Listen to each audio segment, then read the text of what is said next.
Hello friends, welcome to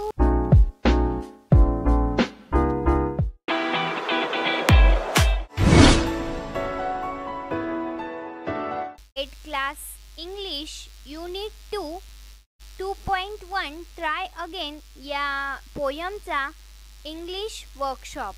त्यासाठी मित्रांनो हा व्हिडिओ शेवटपर्यंत नक्कीच पहा आणि तुम्ही जर चॅनलला सबस्क्राइब केलेलं नसेल किंवा चॅनलवर नवीन आला असाल तर प्लीज चॅनलला सबस्क्राइब करून बाजूची बेल आयकॉन नक्कीच प्रेस करा। Okay friends, let's start the video. Try again workshop यामधील question 1, the following anagrams contain word or phrases from the poem. Guess and write what they are. इथे आपल्याला पुढील anagrams मध्ये या कवितेतील काही शब्दांचा व शब्दगटांचा समावेश आहे। ते anagrams कोणते आहे ते लिहायचे आहे।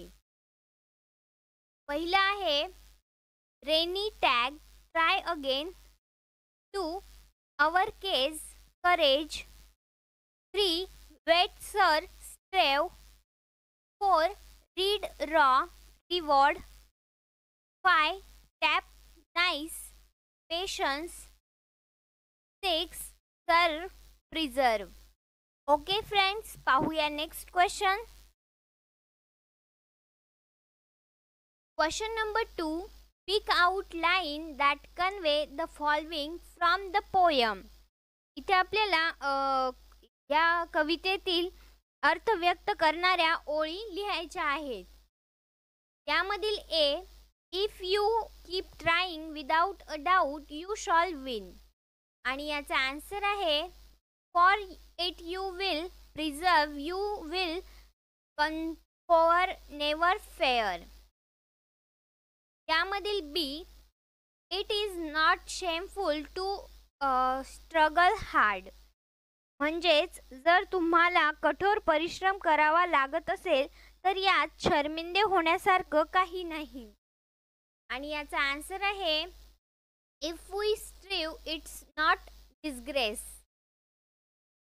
यामधील C, when others can do the work so can you if you keep trying पेशन्सली।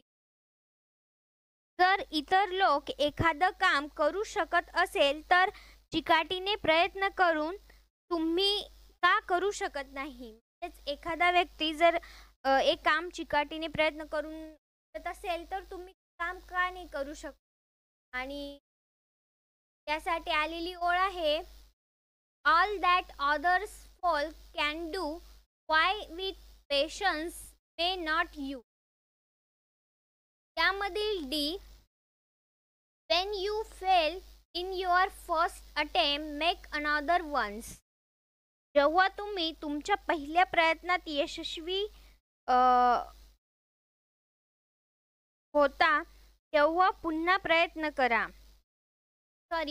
अयशस्वी होता तेव्हा पुन्हा प्रयत्न करा। आणि याचा आन्सर आहे if at first not succeed try again. Okay friends, पाहूया पुढचा प्रश्न। नेक्स्ट आहे question 3, find from the poem the antonyms opposite word from the following. कवितेमधून पुढील शब्दांचे आपल्याला विरुद्धार्थी शब्द शोधून लिहायचे आहे। त्यामधील first succeed fail, second punishment reward, courage fear, stop or quiet, preserve or try, choose win courage। Next आहे question 4, answer your own word. स्वतःच्या शब्दात उत्तरे लिहा। आणि यामधील A, what lesson should be kept always in mind, मनात नेहमी कोणता बोध ठेवावा। आणि याचा आन्सर आहे if at first you succeed you should try again to get success, this lesson always kept in mind. त्यामधील B, what should someone who lose a test, एखादा मनुष्य शर्यतीत पराभूत झाला तर त्याने काय करावे? आणि याचा आन्सर आहे बघा, if someone lose a race he should not feel shameful of his failure, has failed in even though he had tried hard. In that case he should try again and again and win the race someday. Next आहे question C, what quality is important when you are struggling for success?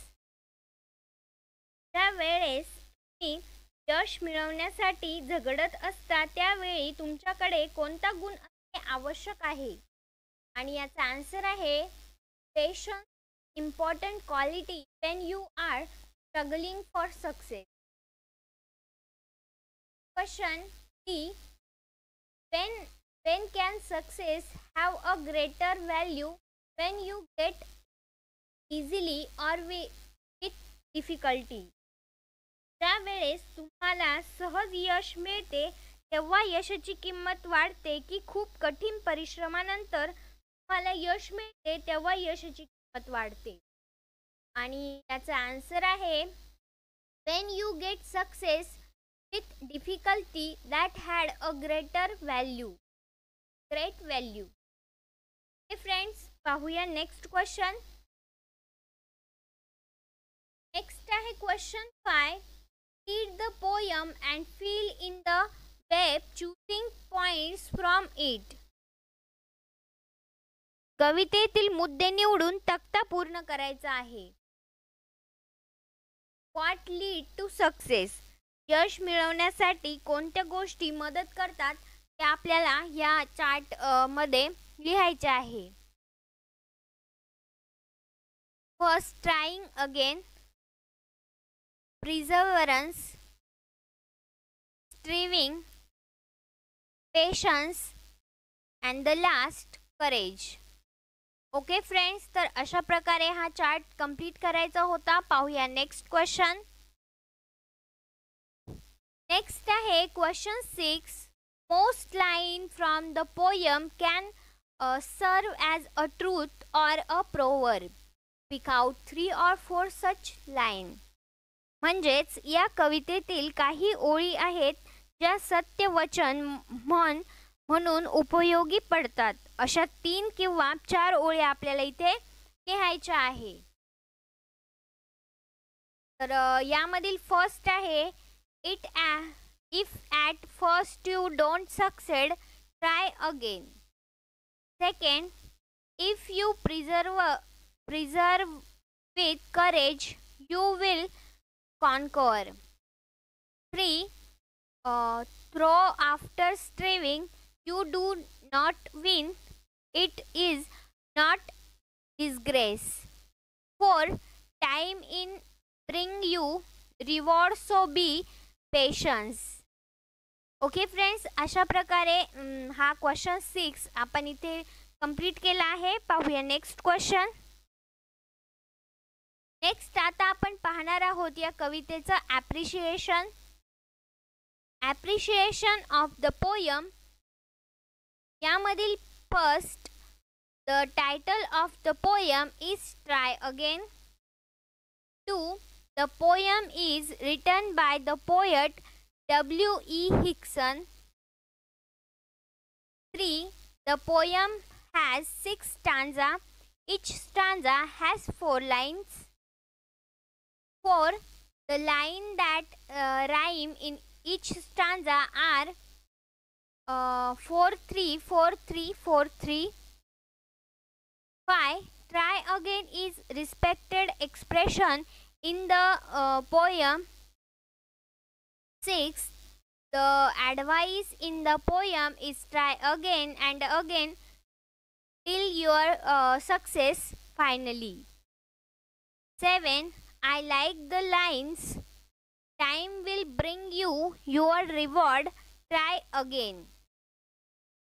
Okay friends, तर अशा प्रकारे try again या पोयमचा आपण English workshop या व्हिडिओमध्ये complete केला आहे. आय होप फ्रेंड्स हा व्हिडिओ तुम्हाला आवडला असेल. व्हिडिओ आवडला असेल तर व्हिडिओला एक लाईक तर नक्कीच करा मित्रांनो. Thanks for watching this video friends. Thank you.